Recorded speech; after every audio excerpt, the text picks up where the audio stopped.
বলিউড তারকা মালাইকা অরোরা ও অর্জুন কাপুর দীর্ঘ ৫ বছরের সম্পর্কে ইতি টেনেছেন। ফের নতুন প্রেমে নাকি মজেছেন মালাইকা। অভিনেতা নন, এবার কি ক্রিকেট তারকার প্রেমে পড়লেন অভিনেত্রী? চেন্নাই সুপার কিংস বনাম রাজস্থান রয়্যালসের খেলা দেখতে মাঠে হাজির ছিলেন মালাইকা। তার পাশে ছিলেন শ্রীলঙ্কার সাবেক ক্রিকেট তারকা কুমার সাঙ্গাকারা। আর সেই দেখেই নেট পাড়ায় শুরু হয়েছে জোর চর্চা। পাশাপাশি বসে খেলা দেখেছেন দেখে অনেকেই প্রশ্ন তুলেছেন, তারা দুজনে কি প্রেম করছেন?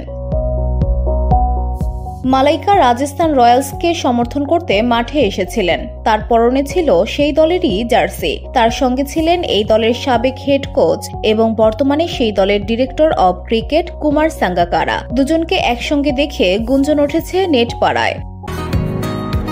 বসুন্ধরা, উত্তরা, বনশ্রী, কুড়িল ও বাড্ডা সহ রাজধানীর বিভিন্ন স্থানে অভিজাত ও অত্যাধুনিক মানের ফ্ল্যাট কেনার এক নির্ভরযোগ্য প্রতিষ্ঠান প্লেজেন্ট প্রপার্টিজ লিমিটেড।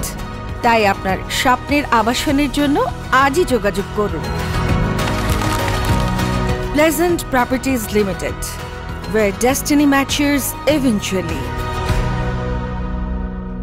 তাদের মধ্যে কি কথোপকথন হলো তা জানতে উৎসুক নেট পাড়ার বাসিন্দারা। ম্যাচের গতি বৃদ্ধির সঙ্গে অভিব্যক্তি বদলাতে থাকে মালাইকার মুখে। অতীতে বেশিরভাগ সময়ে মুম্বাই ইন্ডিয়ান্সের হয়ে গলা ফাটাতে দেখা গিয়েছিল এই অভিনেত্রীকে। এবার তার সঙ্গে রাজস্থান রয়্যালসের যোগসূত্র খোঁজার চেষ্টায় নেটাগরিকেরা।